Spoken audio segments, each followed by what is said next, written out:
Hey, welcome back to another video tutorial. Hopefully this will be the last one.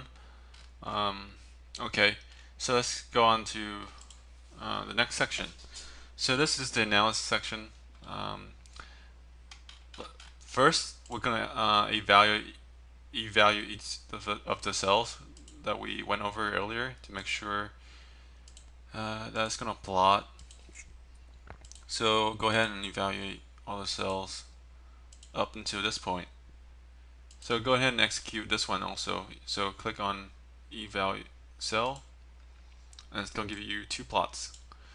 So figure 1 is the temperature map at the cycle you want to look at. This is just like a preview, if you will. And here is where you select the X and Y. Gives you the center coordinates or whatever, and then here is the plus or minus number of pixels you want to plot out. So it's like a zooming function. Because here you see how like X and Y is like plus and minus with this variable. So you can change this to change the size of the window. Okay, and here's the cycle selection you want to look at. Here is the slide selection for the raw magnitude file. Remember earlier we preserved a backup copy of the original magnitude. This is where we access that just to look at the magnitude file. So that's this plot, this figure 2. We use a contour plot to plot it out. I believe. Okay, so contour F is actually a built-in M file. It's not my. It's not my own. Okay, so that's it. This is like a preview thing where you just plot, make sure everything's working, and then also this is if you want to do a three-dimensional plot. You just can uncomment this, which Control T to uncomment that, Control R to comment this one out, and Control Enter to execute this current cell. You see that? That's a 3D plot. Let's go ahead and Control Z, Control Z. Okay, so back to normal. So the next section is where you want to see the mask. This is the mask we created earlier with the binary mask. So the background is 0 and here is 1. So that's based on the threshold, nothing too spectacular. So here is the reference site. Please ignore this cell and this one.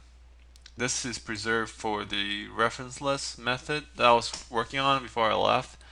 And there's a paper on that. Basically, I'm trying to avoid the drifting issue with the MRI, and one of the ways is like using a reference list method. I was working on that. It's a work in progress. But for this tutorial, we just want to keep everything simple, so to ignore these two things for now.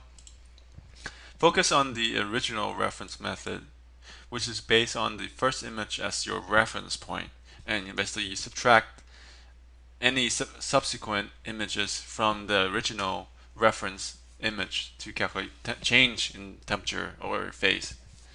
So let's look at this one. So you basically choose your point, your starting point you want to look at. Let's say this right here, 60.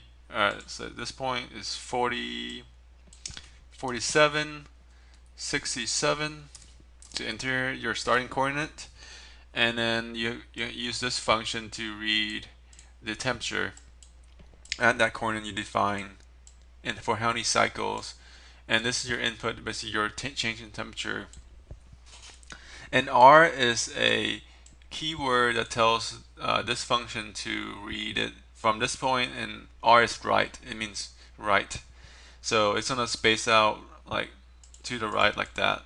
So it counts like 4 total points: the starting point, which is the point of X and Y, and it's going to move on to 1 millimeter, 3 millimeter, 5 millimeters, 10 millimeters across, and it's going to plot out all those temperature points through versus time. So let's do it. And by the way, T is the time. So I had to convert cycle into time. So I know my experiment lasts for 30 minutes and it's 150 cycles. So it's gonna give me the final time. Uh, yeah. So here goes. So that's the temperature plot over time for different points. So this is 40. This is the starting coordinates. Basically, you want to place it at the location of your optical sensor, and then this function is gonna find you 1 millimeter away. It's gonna like go 1 millimeter away and measure the temperature over time and plot it out for you. So let's go ahead and since this is like very close to the end, we're gonna go look at molt read function, t convert, t x dimension, and see what's in there. Those functions I have not explained what it is yet. So let's open up multi-read. So here is the function itself, and it requires 5 inputs here, 5 arguments. The last one is the position, right? So if I read to the left, then it's going to subtract from the starting point. It's going to move left like 1 millimeter to the left of that starting point, 3, 5, and 10, so on. Right, R is for right. It's going to move on to 1 millimeter, 3 millimeter, 5, 10. Top is like moving vertically to the top from the starting point. B is the bottom, so it's moved down from that reference point. And this is where I have to basically this is it's like an extra step I need to do for the left and right position, and basically play around with the array to make sure everything's consistent. And you can basically ignore this part if you want, you know, look closer than that, but it's not very important for this tutorial. Okay. So yeah, so basically when I extract the position I want to read based on the user-defined position, I basically place that into an array called P and Q. And sometimes P is varying, sometimes P is static. If it's moving along the y-axis, then X is static, right? If it's moving along the x-axis, then Y is static. So that's the two cases. And then we start reading off those points, which is an array of points. F is the temperature function that we're gonna put in, the delta T, if you know, and it's gonna read the temperature over time, and it's gonna output the temperature, which you saw earlier, this right here. So that is that. Let's move on to the other one. See what else we have. So let's open up t-convert. What is t-convert? So time is the total time experiment. Cycle is how many cycles in the recording session. So this we know is 150 based on the setup. Time is, we know how long the experiment lasted. It's 30 minutes for this particular experiment. And then basically you calculate the time step from 0 to the final time here, and there we have the time array we use for plotting later on. And then let's x dimension.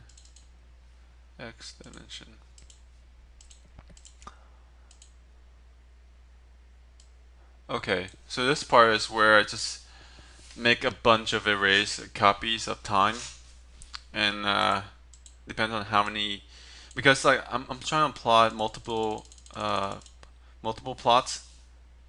Remember that I have like 4 plots per. That's 4 lines of data per plot. So I need 4 T's, four of these, basically 4 time arrays, 1 for each. So let's basically make a copy make a copy into an array. Let's look at what X is. Let's look at it again. See, these is just a copy of itself repeated 4 times. So this is the time array, and this is 4 copies. Nothing special, and use that in plot, and plot versus temperature, and I use a transpose uh, thing here to transpose it, because it has to be this certain way for MATLAB to plot it. Okay, and then the last part I want to talk about is the export to Excel. So sometimes you want to export things to Excel.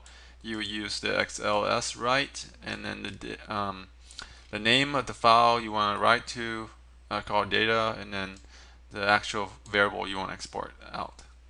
Sometimes you have to use the transpose for it to make sense at the Excel output. You have to do some allocation of memory. Here I basically skip a few things here. NT1, okay, 1 is for time, so I save as a time. The column is for time, and the other column is for temperature. Here I actually exported the stuff I did on the reference list, but you can export the stuff on the reference method. Okay, I hope this is a good starting point for whoever's working on the proton resonance frequency method. Shout out to people at UCO.